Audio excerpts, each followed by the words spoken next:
Бишкек-Ош жолундагы автокырсыкта 6 адам каза болду. Военно-Антоновка балдар үйүнүн тарбиялануучусу көз жумду. Тажикстан Өзбекстандын президентин тосуп алгандагы видеосу талкууда. Күндүн орчундуу жана урунтуу окуяларын баяндаган Айтмакчы программасы назарыңыздарда. Аны мен Айпери Шенкулова алып барам. Бизден алыстабаңыз. Бишкек-Ош жолунун 495-чакырымында Жалал Абад облусунун Нокен районунун Уру-Жар айылына тушташ жерде авария болуп туруп Уру-Жарда. Жалал Абадтыктар экен дегендей кылышып атат. Каякта экенин точно билбейбиз. Билгендер болсо таратып койгула. Уру-Жарда авария болуп 6 отан өлүп. 12-июнда 2 автоунаа кагышып 6 адам каза болду. Бул тууралуу өзгөчө кырдаалдар министрлиги кабарлады. Маалыматта айтылгандай, Mercedes-Benz жүк ташуучу унаасы менен Honda Odyssey үлгүсүндөгү машина сүзүшкөн. Кырсыктан дагы 2 адам жабыркаган. Алардын аты жөнү учурда такталууда. Окуя болгон жерге өзгөчө кырдаалдар министрлигинин Нокен районундагы куткаруу тобунан 4 кызматкер тартылып, каза болгондорду жана жабыркагандарды автоунаадан чыгарышты. Мерт болгондор Ички иштер министрлигинин кызматкерлерине, жабыркаган адамдар тез жардамга өткөрүлүп берилди. Чүйдөгү Военно-Антоновка балдар үйүндө 1-июнда тарбиялануучу көз жумду. Жетекчи жоопко тартылган жок. Бул тууралуу балдар укугун коргоочулардын Лигасы коомдук фондунун башчысы Назгүл Турдубекова билдирди.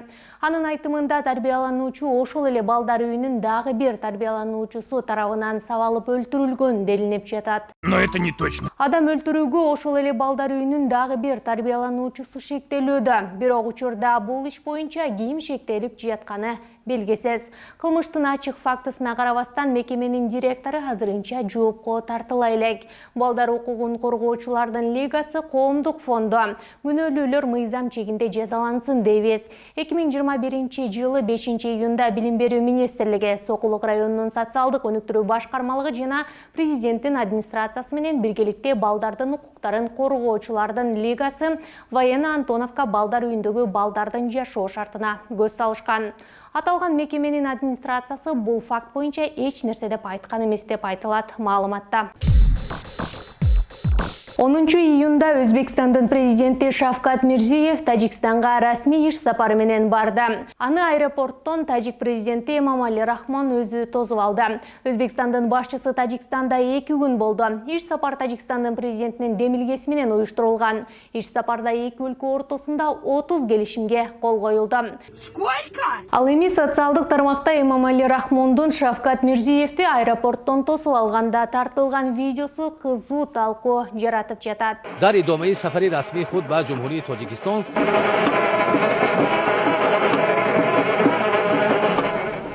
меҳмони олиқадро асосгузори сулҳу ваҳдати миллӣ пешвои миллат президенти ҷумҳурии Тоҷикистон муҳтарам ҷомиву ҳамрӯдаки пешвову раҳбару мушкилкушо хуш омадед.